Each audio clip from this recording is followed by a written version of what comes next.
अस्सलाम वालेकुम व्यूवर्स। उम्मीद करता हूँ सब खैरियत से होंगे, खुश होंगे। और जैसा कि शाहनवाज जो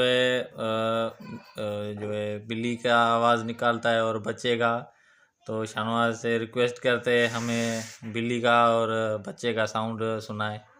हाँ शाहनवाज भाई, थोड़ा सा हमें ये तो सुना दे यार। हाँ बताओ। बिल्ली का पहले बताएं। पहले बिल्ली का। हाँ